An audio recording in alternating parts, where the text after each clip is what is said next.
She thought I was too busy with bolts to notice. One problem. I'm not stupid. For half a year, I found myself standing alone in my garage every night, surrounded by the scent of motor oil and metal, questioning how my wife, Nicole, had suddenly become busier than a surgical intern. Late nights at the office, mysterious weekend conferences, never-ending client dinners. On paper, I was the kind of husband who trusted his wife unconditionally. In reality, I was either painfully naive or incredibly skilled at ignoring the obvious, while elbow-deep in carburetors and timing belts. Then came Thursday. I was buried up to my forearms in the guts of a Honda when my phone buzzed with a text. Nicole. Working late again? Dinner with a client? Don't wait up. The heart emoji didn't feel like affection.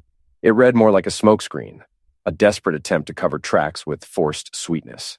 When a spouse tacks hearts onto a lie, it's not romance, it's damage control. And don't wait up? That's just code for I'm somewhere you wouldn't approve of. Now, I'm not oblivious. I'd seen the clues, each one small, but together, highly suspicious. A sudden drawer full of lingerie I'd never seen her wear. Her phone, once freely accessible, now locked tighter than a bank vault. An intense new gym routine 4 days a week. But she'd come home without a drop of sweat or a single hair out of place. When a woman supposedly works late every night but strolls through the door smelling of high-end men's cologne instead of her usual perfume, a man would have to be willfully blind not to question it. Sure, I could have gone nuclear, tracked her down, blown up her phone, stormed her office like some insecure maniac, but that's not me. I didn't build a profitable auto shop by making rash decisions. I play the long game. I stay cool. So instead, I texted back, "Hope the Lobster's good. Tell Brandon to double-check his investment portfolio." See, 2 weeks before, I'd found a receipt in her car. A high-end steakhouse. $247 for dinner, 2 entrees, and wine. Not a business group, not a team dinner, just 2 people. The waiter had even left a little handwritten note on the slip. "Hope you two had a wonderful evening." And Brandon? He was the name I kept hearing from her lately. Brandon says this ad campaign is fire. Brandon's going through a divorce. I'd never met the guy, but I could recognize his texting habits better than my own mother's. Always mid-afternoon, always when she was wrapping up something important. The bit about the stock portfolio? Total bluff. I had no clue if Brandon even owned stocks, but it sounded ominous, just threatening enough to spook a guilty conscience. It worked immediately. 3 seconds later, the screen lit up, not with a text, but a full-blown phone call. That kind of panicked impulse call people make when they realize the walls are closing in. I let it ring a couple times, then picked up, calm as ever. "Hey there," I said lightly. Her voice was shaky. What does that mean?" she stammered. And in the background, bingo. I heard a man's voice, Brandon's, yelling, "What did he say?" The sound of a secret imploding in real time. I smiled for the first time in months. "Just checking in to say I hope you're enjoying your dinner, sweetheart. You know how I worry. And if Brandon's around, tell him I hope he's keeping his portfolio diversified. Markets are volatile these days." She hung up. No rebuttal, no cover story, just silence. And the cold, mechanical click of a call ending when someone's been cornered and knows it. There I stood in my grease-stained garage, and for the first time in a long while, I genuinely laughed. A real, full-bellied, cathartic laugh. Because that's when I finally understood. I wasn't paranoid. I wasn't losing my grip. I was simply married to someone who believed I was too dull, too preoccupied with spark plugs and oil changes to notice her lies, but I notice everything. I just wait for the right moment to act. To the outside world, we looked like the golden couple. Coordinated Halloween costumes, charming holiday cards, a picture-perfect Instagram account that made our friends jealous. People called us relationship goals, as if we were some power couple brand. Nicole thrived in marketing, always in polished suits that cost more than my rent, heels sharp enough to stab steel. I owned a local auto shop, Jason's Motors. My daily uniform was grease-streaked overalls and hands calloused from engine work. On the surface, we were an odd match, but somehow it had worked, or at least that's what we let everyone believe. We'd first met at a backyard barbecue 7 years ago. She liked my humor. I was mesmerized by her confidence and beauty. Everyone around us saw the chemistry. Fast forward. We dated, I saved for 3 months to buy her a ring. We got married in a ceremony her parents footed the bill for. We moved into a decent suburban house, opened joint bank accounts, and eventually found ourselves sitting on a therapist's couch when her temper grew too sharp. And through it all, I kept telling myself this life was worth holding on to. Until it wasn't. From an outsider's point of view, we looked like we were living the dream. Our online profiles were a curated gallery of tropical vacations, candlelit anniversary dinners, and filtered smiles that radiated bliss. But what those polished snapshots didn't show was the truth. How our actual conversations had quietly eroded around year 4, slowly replaced by sterile exchanges about utility bills, grocery lists, and weekend chores. The laughter that once filled our home was long gone. In public, Nicole would roll her eyes when I tried to be funny. In private, I found myself sleeping on the couch more often than in our bed. Our intimacy, reduced to obligatory check-ins, hollow of desire. 8 months before everything unraveled, I noticed the shift. She stopped laughing at my jokes, not just chuckling less, but actively tuning me out. When your spouse no longer finds you amusing, it usually means one of two things. They're emotionally drowning or they've already detached and moved on. And Nicole? She had too much energy, too much pep in her step to be struggling with depression. What she did have were a growing number of business trips, more private phone calls in locked rooms, and a new habit of shielding her screen from my view like she was protecting national security secrets. Here's what they don't teach you in marriage counseling. When infidelity is involved, the smartest first move is often no move at all, at least not right away. Most guys explode. Rage, accusations, desperate confrontations, and in doing so, they hand their cheating partner the perfect narrative. He's paranoid, unstable, controlling. I refused to hand her that script. If this marriage was collapsing, it would do so on my terms, backed by facts, not suspicion. I'm a mechanic by trade. Diagnosing hidden problems is my specialty. You don't rip an engine apart without understanding what's wrong. You test, you observe, you verify, and I applied the same methodology to my marriage. So I transformed into an amateur investigator. Not the glamorous kind you see on TV, but the sad, cereal-eating at 2 a.m. kind who pores over credit card statements while trying to ignore the gnawing pit in his stomach. I started small, just paying attention.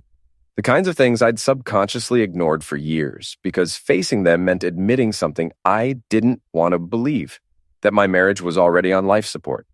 The first pieces of real evidence came in the form of receipts, physical proof Nicole carelessly left in her car.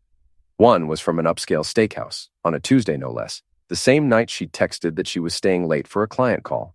Another was from a boutique hotel, totaling over $400, supposedly during a weekend work conference in Chicago.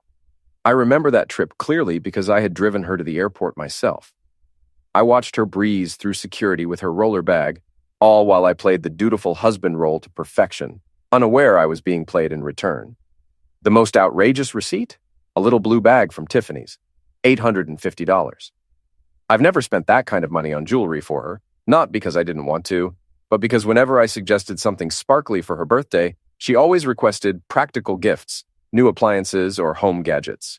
Apparently, when Brandon made the offer, diamonds became romantic instead of frivolous. Then I started analyzing her social media posts more closely. Her so-called business trip photos were suspiciously generic. Hotel lobbies, empty conference rooms, vague captions like, "Grind never stops." Never any people, never coworkers. Just solitary snapshots meant to suggest productivity. Out of curiosity, I reverse image searched one of the pictures. Turns out the Seattle work trip image was pulled from a Napa Valley resort website. Another so-called team dinner photo was taken straight from the homepage of an upscale restaurant. She wasn't documenting her life. She was staging a lie, catfishing her own followers. The final straw, the smoking tool, arrived by pure chance.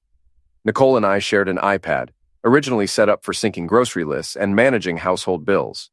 One night, as I was browsing through some emails, a message pinged through with the subject, "Can't wait for tomorrow night." It was from Brandon Henderson. Curious, I opened it. What I read made my skin crawl. It was like flipping through the pages of a cheap romance novel, except the leading man was sleeping with my wife. "Can you bring that black dress again? I can't stop thinking about how you looked in it last week." Marcus at the restaurant asked if we were celebrating something, and I almost told him yes, celebrating the fact that you exist. But I just said it was our anniversary. He gave us complimentary champagne. We should go back. 3 more paragraphs followed, syrupy with pet names, inside jokes, and plans for more secret rendezvous. All while I was at home rotating tires and calculating the grocery budget.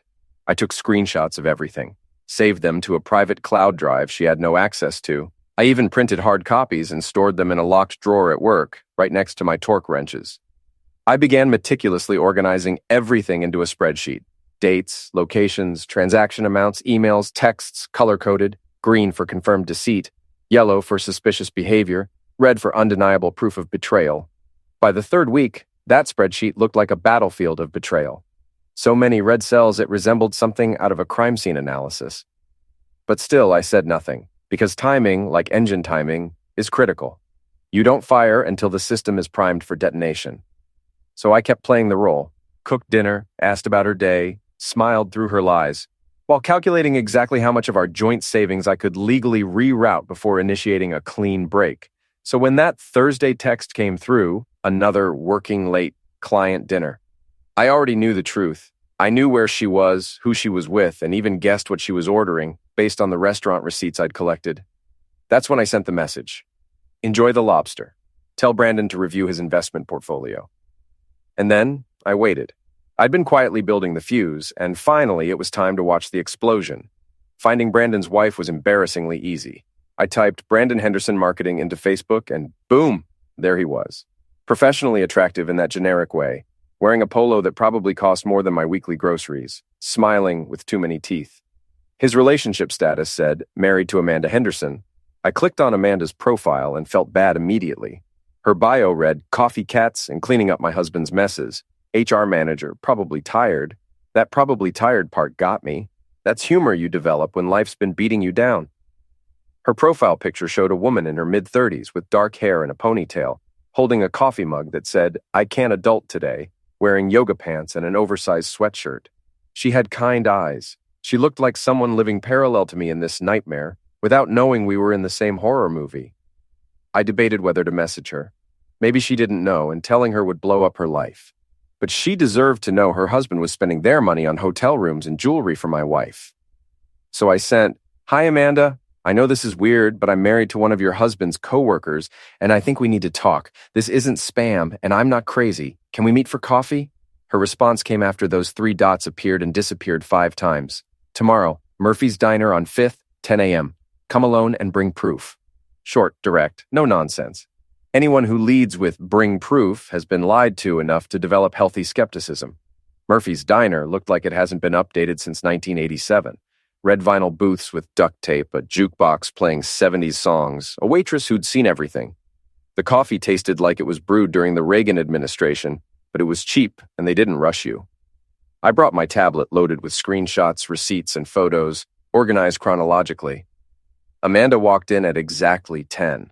We locked eyes immediately. That way people do when meeting internet strangers, wondering if they're about to have coffee or become a true crime episode. She looked more tired than her profile suggested. Dark circles makeup couldn't hide. She slid into the booth without introducing herself. Show me. I turned my tablet around, starting with restaurant receipts. She studied each image like reading a manual, nodding occasionally. The steakhouse, she said, pointing. He told me he was taking a client there. Business dinner for someone from out of town. What date? March 22nd. My wife said she was working late on a campaign pitch. He was supposed to be in Dallas that week, she said quietly, scrolling. When she got to the hotel receipt, she stopped. This one. He called me from the hotel in Dallas to say goodnight to our daughter. I heard traffic in the background and thought it was weird because he said he was in his room, but She trailed off, swallowing hard. Convinced yourself you were imagining things, I finished. Yeah, I did that for 6 months. Turns out our imaginations were just really good at pattern recognition. She looked up, and I saw my own exhaustion reflected back. We were 2 people gaslit so thoroughly we'd started questioning our sanity. When I showed her the photo of Nicole and Brandon at that business dinner, Amanda laughed, but it was crying in disguise. He said he was in Dallas. I'm such an idiot. You're not an idiot, I said. You're someone who trusted the person you married. That's how it's supposed to work. They're the idiots for throwing it away. We exchanged numbers and sat for another hour drinking bad coffee, trading stories about red flags we'd ignored, lies we'd believed. We didn't plan anything specific. Just knowing someone else understood was enough. The Monday after meeting Amanda, I showed up at home with flowers from that expensive florist Nicole always pointed at wistfully. $30 for roses that'll die in a week. The look on Nicole's face was priceless. Confusion, suspicion, and fear mixed together. What's this for? Does a man need a reason to buy his wife flowers? I just wanted to remind you I appreciate you. All those late nights working, all the effort. I don't say it enough, but I'm proud of you, babe. The word babe came out smooth as butter. I should have been a politician. Apparently, I had talent for lying when properly motivated by betrayal. She actually teared up, holding the flowers like I just proposed again, instead of setting the stage for the greatest gotcha moment since Maury started doing paternity tests. That's really sweet, Jason. I've been feeling disconnected from you lately, and this means a lot.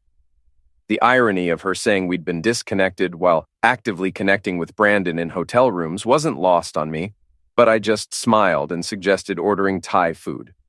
For 2 weeks, I was husband of the year.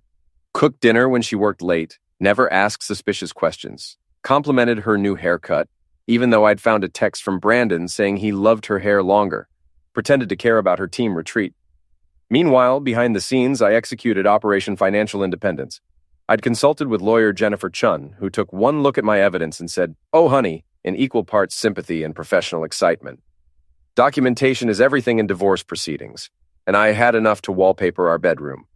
Jennifer helped me understand that anything I did with assets needed to be careful, strategic, and legal. So I slowly transferred my half of joint accounts plus extra to cover what she'd spent on extracurriculars, changed passwords on my accounts, switched utilities to my name alone. Then my real estate attorney buddy Dave discovered our house was actually only in my name because Nicole had terrible credit when we bought it. She'd been making mortgage payments, sure, but legally the house was mine. Was this morally gray? Maybe. Did I care? Absolutely not. She wanted to play games. I'd learned the rule book. The beautiful part was watching her relax.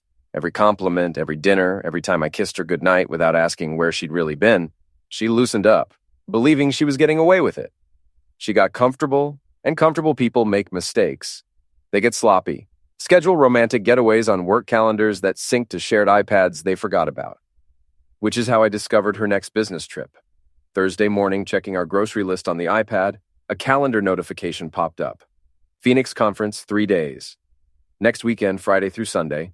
Location, Fairmont, Scottsdale. I Googled it. 5-star resort, spa, golf, romantic dinners overlooking the desert. Real business conference vibes. Definitely not for PowerPoint presentations about marketing strategies. That evening, Nicole brought up Phoenix. So, I have to go to Phoenix next weekend. Conference about digital marketing trends, mandatory attendance. Super boring. I nodded sympathetically, squeezing her hand. That's tough, babe. But Phoenix is beautiful this time of year. Try to enjoy it between sessions, maybe get a spa treatment, expense it to the company. You work so hard, you deserve relaxation. She smiled back, relief in her eyes. Permission granted, guilt absolved, husband successfully deceived. You're the best. Some guys would be upset about their wife traveling so much, but you just get it. I understand a lot of things, I said, the truest statement I'd made in weeks. I just want you to be happy, Nicole, whatever makes you happy. The double meaning sailed over her head.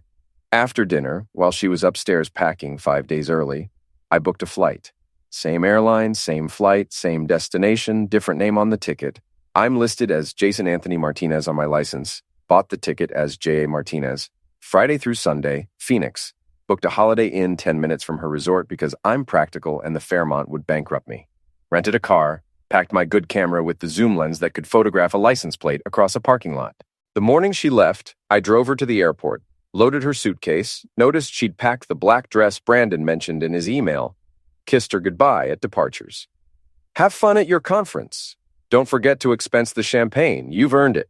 She laughed, kissed me back, walked into the airport with her suitcase and lies, completely unaware that in 6 hours I'd be on a plane right behind her, watching her entire double life collapse with professional quality photographic evidence.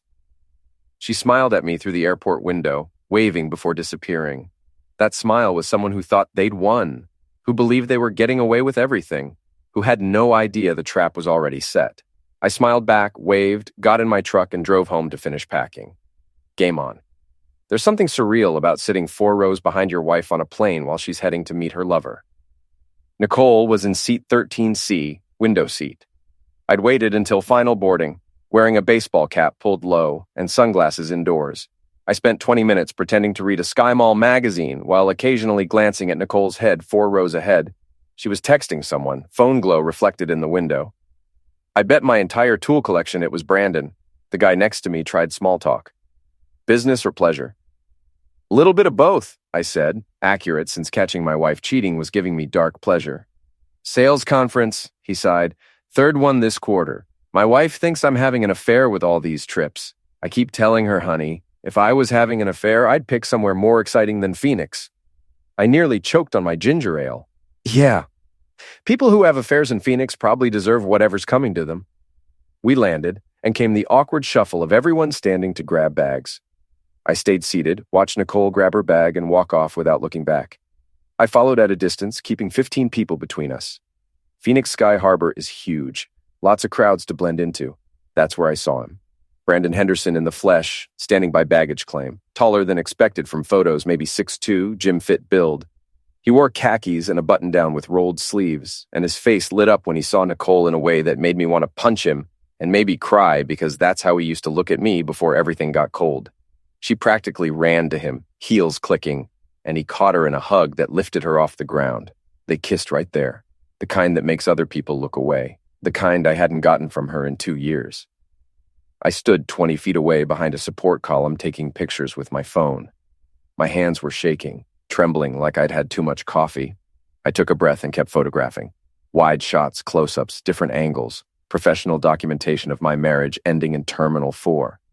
They collected bags and walked toward the exit, holding hands. I followed to the parking garage, watched Brandon open the passenger door of a rented Mercedes. I picked up my basic rental sedan and followed.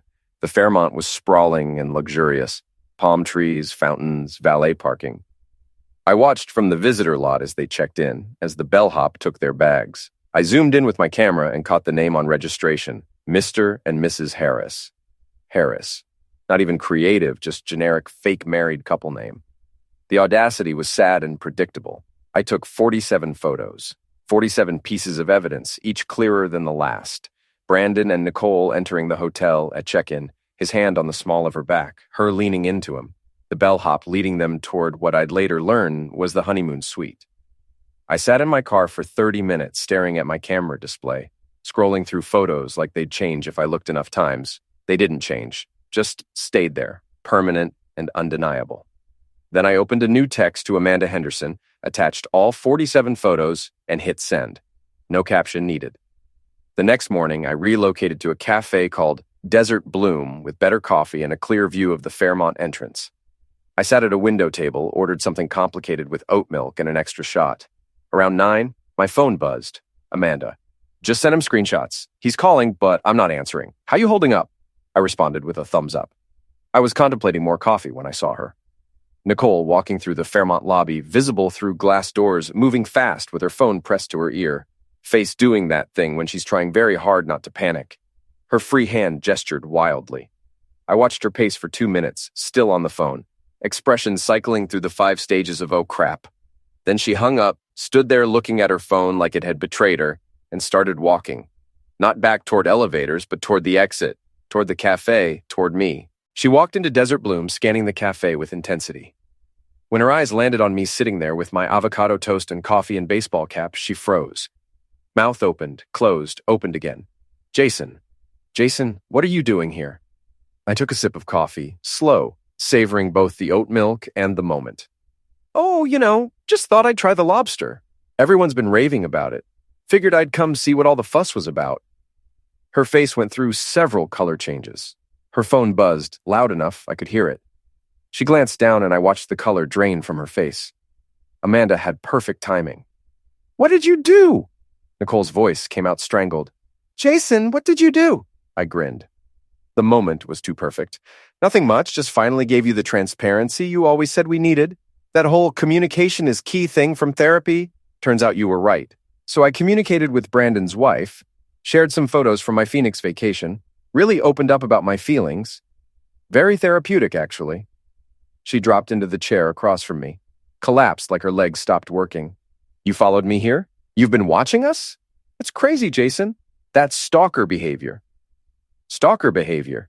Interesting take. I'd call it evidence gathering, confirming that my wife is a lying cheater spending our money on hotel rooms with her coworker. But sure, let's call me the crazy one. Her phone buzzed again and again, messages piling up. Amanda had a lot to say. This isn't how I wanted you to find out, she said. I was going to tell you eventually, when the time was right. Oh, absolutely. Nothing says right time like checking into a hotel under a fake name for a romantic weekend. Classic timing. Tears streamed down her face. Part of me, a small, stupid part that remembered when I loved this woman, felt bad. But the larger part that spent months being gaslit felt absolutely nothing. I never meant to hurt you, she said. What people always say when they've been hurting you intentionally for months. I love you, Jason. This thing with Brandon, it's different. It's exciting and convenient and expensive, considering you've been using our joint account to fund it. Yeah, I noticed. All those team dinners that cost $400. I've got a spreadsheet, Nicole, color-coded. Jennifer, my lawyer, was extremely impressed with my organizational skills. Said it was some of the best documentation she'd seen in 15 years. So thanks. You helped me discover I have real talent for forensic accounting. Her face got paler. You have a lawyer already? You've been planning this? Planning, Nicole? I haven't been planning anything. I've been reacting, responding, doing what any normal person does when they realize their spouse is cheating. Gathering evidence, protecting my assets, making sure when this falls apart, I'm not the one left holding the bag. You planned this. You and Brandon with your fake business trips and Mr. and Mrs. Harris routine. I just documented it. She reached across the table like she'd grabbed my hand, thought better of it, pulled back. We can fix this. We can go to therapy, work through it. People recover from affairs. We can get divorced, I said flatly, pulling an envelope from my jacket and sliding it across the table. Here, I brought you something. Think of it as a souvenir from Phoenix. She stared at the envelope. What is this? Freedom. Open it. Her hands shook as she slid out the papers. Divorce documents, professionally printed, legally binding, already signed. I don't understand. These are signed by both of us. When did I... She stopped, eyes going wide. The tax forms. You said you needed me to sign tax forms 4 months ago. I needed you to sign documents. I may have been vague about which documents. These are divorce papers, Nicole. You signed them in June. They're notarized, witnessed, and, according to Jennifer, completely legally binding in our state. You've been efficiently processing your own divorce for months.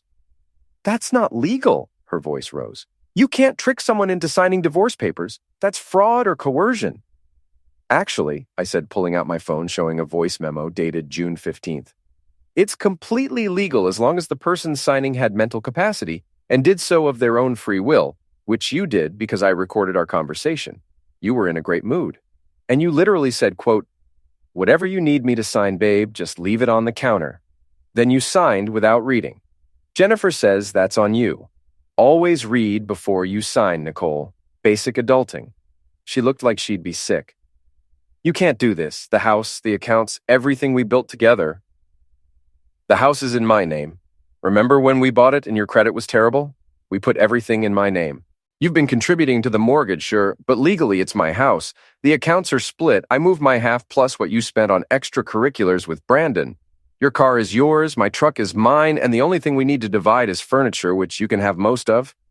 I never liked that couch anyway. Her phone started ringing, Brandon's name flashing with a photo of them she'd saved as his contact picture. She hit decline, but it rang again. I need to take this, she said, standing so fast her chair scraped the floor. Sure, go ahead, tell Brandon I said hi. Oh, and that his wife already contacted his company's HR department with screenshots of his expense reports. Apparently, those luxury dinners and hotel rooms weren't actually approved business expenses, and his boss is very interested in discussing his creative accounting. She looked at me like I'd burned down her house. You didn't. I didn't. Amanda did.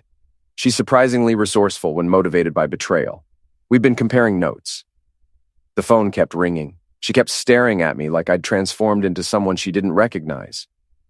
I have to go, she said finally, hollow. Actually, we're done, I said, gesturing to the divorce papers. That's literally the legal definition of being done. But your lawyer can call my lawyer. Jennifer's very good. You should probably get a lawyer too. You're going to need it. She grabbed the papers, shoved them back in the envelope with shaking hands, and walked out. I watched through the window as she stood on the sidewalk, phone pressed to her ear, gesturing wildly while presumably explaining to Brandon how her husband had just destroyed both their lives over avocado toast.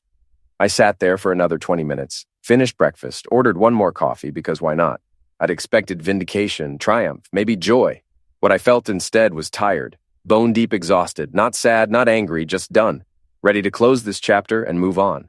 My phone buzzed. Amanda. Brandon just called me. Crying. This is the best day ever.